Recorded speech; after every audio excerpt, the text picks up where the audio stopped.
بسم اللہ الرحمن الرحیم۔ اے ایمان والوں، تم پر روزے فرض کر دیے گئے ہیں جس طرح تم سے پہلے لوگوں پر فرض کیے گئے تھے، تاکہ تمہارے اندر تقوی پیدا ہو۔ گنتی کے چند دن روزے رکھنے ہیں، پھر بھی اگر تم میں سے کوئی شخص بیمار ہو یا سفر پر ہو تو وہ دوسرے دنوں میں اتنی ہی تعداد پوری کر لے، اور جو لوگ اس کی طاقت رکھتے ہوں وہ ایک مسکین کو کھانا کھلا کر روزے کا فدیہ ادا کر دیں۔ اس کے علاوہ اگر کوئی شخص اپنی خوشی سے کوئی نیکی کرے تو یہ اس کے حق میں بہتر ہے، اور اگر تم کو سمجھ ہو تو روزے رکھنے میں تمہارے لیے زیادہ بہتری ہے۔ رمضان کا مہینہ وہ ہے جس میں قرآن نازل کیا گیا، اور جو لوگوں کے لیے سراپا ہدایت اور ایسی روشن نشانیوں کا حامل ہے جو صحیح راستہ دکھاتی اور حق و باطل کے درمیان دو ٹوک فیصلہ کر دیتی ہیں۔ لہٰذا تم میں سے جو شخص بھی یہ مہینہ پائے وہ اس میں ضرور روزے رکھے، اور اگر کوئی شخص بیمار ہو یا سفر پر ہو تو وہ دوسرے دنوں میں اتنی ہی تعداد پوری کر لے۔ اللہ تمہارے ساتھ آسانی کا معاملہ کرنا چاہتا ہے اور تمہارے لیے مشکل پیدا کرنا نہیں چاہتا، تاکہ تم روزوں کی گنتی پوری کر لو، اور اللہ نے تمہیں جو راہ دکھائی اس پر اللہ کی تکبیر کہو، اور تاکہ تم شکر گزار بنو۔ اور اے پیغمبر، جب میرے بندے آپ سے میرے بارے میں پوچھیں تو آپ ان سے کہہ دیجئے کہ میں اتنا قریب ہوں کہ جب کوئی مجھے پکارتا ہے تو میں پکارنے والے کی پکار سنتا ہوں۔ لہٰذا وہ بھی میری بات دل سے قبول کریں اور مجھ پر ایمان لائیں تاکہ وہ راہ راست پر آ جائیں۔ تمہارے لیے حلال کر دیا گیا ہے روزوں کی رات میں تم اپنی بیویوں سے بے تکلف صحبت کرو، وہ تمہارے لیے لباس ہیں اور تم ان کے لیے لباس ہو۔ اللہ کو علم تھا کہ تم اپنے آپ سے خیانت کر رہے تھے، پھر اس نے تم پر عنایت کی اور تمہاری غلطی معاف فرما دی۔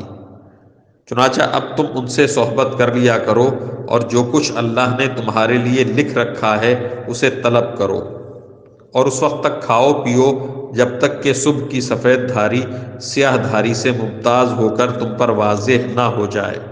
اس کے بعد رات آنے تک روزے پورے کرو، اور اپنی بیویوں سے اس حالت میں مباشرت نہ کرو جب تم مسجدوں میں اعتکاف میں بیٹھے ہو۔ یہ اللہ کی مقرر کی ہوئی حدود ہیں، لہٰذا ان کی خلاف ورزی کے قریب بھی مت جانا۔ اسی طرح اللہ اپنی نشانیاں لوگوں کے سامنے کھول کھول کر بیان کرتا ہے تاکہ وہ تقوی اختیار کریں۔ اور آپس میں ایک دوسرے کا مال ناحق طریقوں سے نہ کھاؤ، اور نہ ان کا مقدمہ حاکموں کے پاس اس غرض سے لے جاؤ کہ لوگوں کے مال کا کوئی حصہ جانتے بوجھتے ہڑپ کرنے کا گناہ کرو۔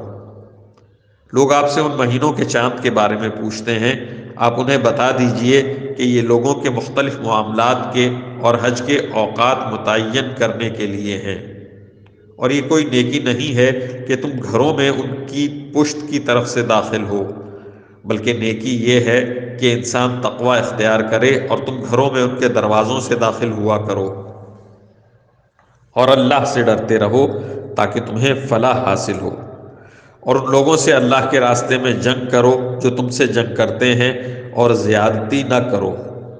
یقین جانو اللہ زیادتی کرنے والوں کو پسند نہیں کرتا۔ اور تم ان لوگوں کو جہاں پاؤ قتل کرو، اور انہیں اس جگہ سے نکال باہر کرو جہاں سے انہوں نے تمہیں نکالا تھا، اور فتنہ قتل سے زیادہ سنگین برائی ہے۔ اور تم ان سے مسجد حرام کے پاس اس وقت تک لڑائی نہ کرو جب تک کہ وہ خود اس میں تم سے لڑائی شروع نہ کریں۔ ہاں، اگر وہ تم سے اس میں لڑائی شروع کر دیں تو تم ان کو قتل کر سکتے ہو، ایسے کافروں کی سزا یہی ہے۔ پھر اگر وہ باز آ جائیں تو بے شک اللہ بہت بخشنے والا بڑا مہربان ہے۔ اور تم ان سے لڑتے رہو یہاں تک کہ فتنہ باقی نہ رہے اور دین اللہ کا ہو جائے۔ پھر اگر وہ باز آ جائیں تو سمجھ لو کہ تشدد سوائے ظالموں کے کسی پر نہیں ہونا چاہیے۔ حرمت والے مہینے کا بدلہ حرمت والا مہینہ ہے، اور حرمتوں پر بھی بدلے کے احکام جاری ہوتے ہیں۔ چنانچہ اگر کوئی شخص تم پر کوئی زیادتی کرے تو تم بھی ویسی ہی زیادتی اس پر کرو جیسی زیادتی اس نے تم پر کی ہو، اور اللہ سے ڈرتے رہو اور اچھی طرح سمجھ لو کہ اللہ انہی کا ساتھی ہے جو اس کا خوف دل میں رکھتے ہیں۔ اور اللہ کے راستے میں مال خرچ کرو اور اپنے آپ کو خود اپنے ہاتھوں ہلاکت میں نہ ڈالو، اور نیکی اختیار کرو، بے شک اللہ نیکی کرنے والوں سے محبت کرتا ہے۔ اور حج اور عمرہ اللہ کے لیے پورا پورا ادا کرو۔ ہاں اگر تمہیں روک دیا جائے تو جو قربانی میسر ہو اللہ کے حضور پیش کر دو، اور اپنے سر اس وقت تک نہ منڈواؤ جب تک کہ قربانی اپنی جگہ نہ پہنچ جائے۔ ہاں اگر تم میں سے کوئی شخص بیمار ہو یا اس کے سر میں کوئی تکلیف ہو تو روزوں یا صدقے یا قربانی کا فدیہ دے۔ پھر جب تم اس امن حاصل کر لو تو جو شخص حج کے ساتھ عمرے کا فائدہ بھی اٹھائے وہ جو قربانی میسر ہو اللہ کے حضور پیش کرے۔